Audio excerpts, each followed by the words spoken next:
Let's begin with these excerpts from Kate Bowler's book, No Cure for Being Human.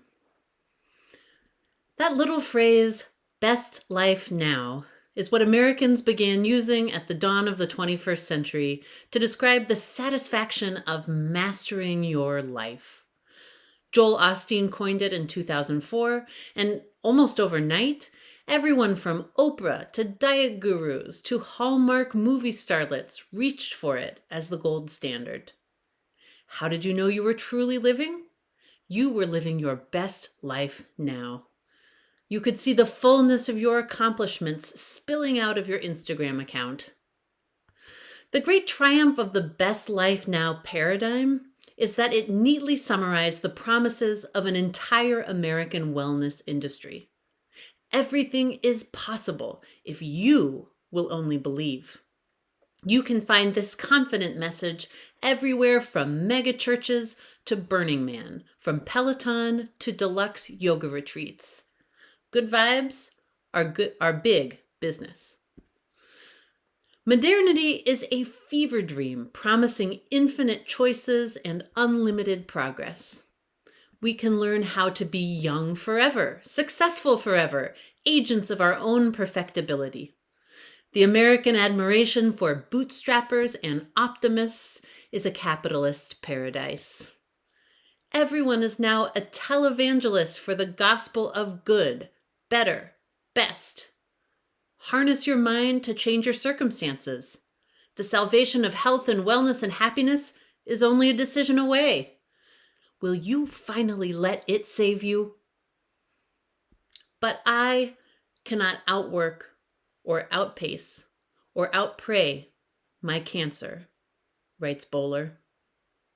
I can't dispel it with a can-do attitude.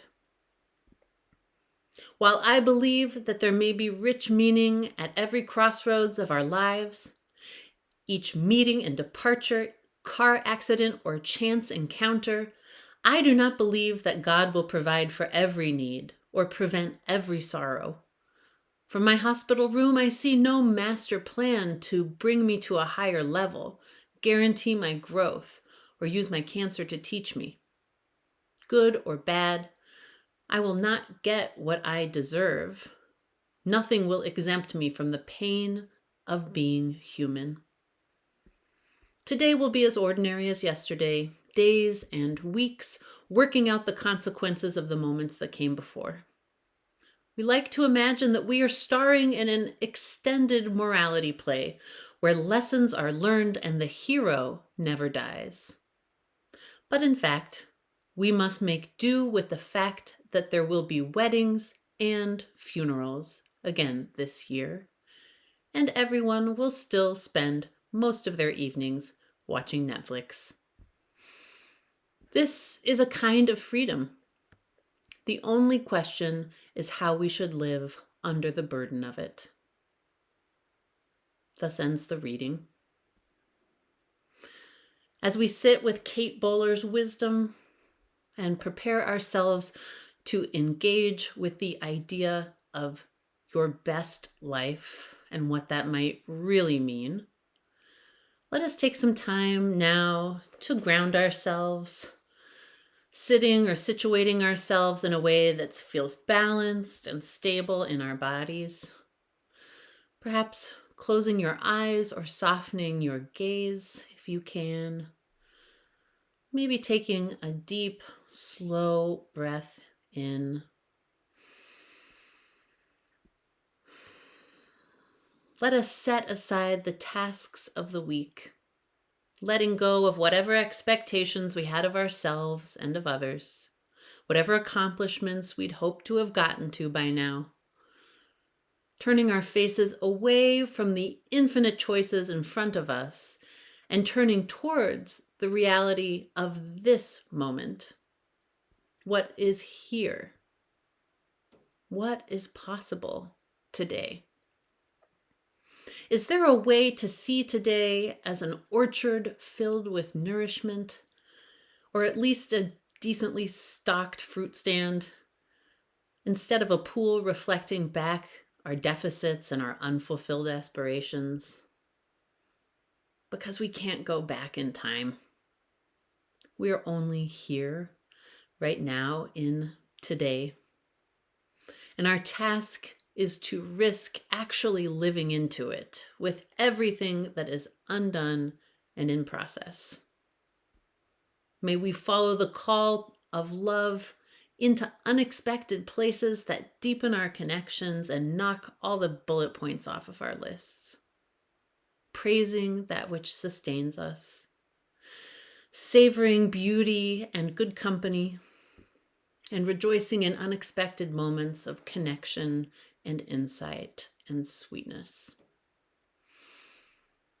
One way we practice saying yes to the call of love in this community is by sharing with each other the challenges and the celebrations of our lives, so that we can better companion each other and bear witness to this thread of life that connects us in a tangled blessing of both joys and sorrows.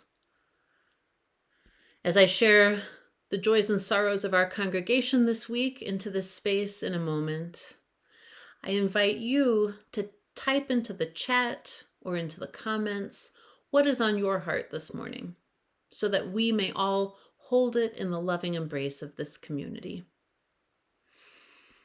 This morning, our love is with Jennifer Dunkel as she grieves the loss of her stepfather, James Curtis, who died March 1st at the age of 93.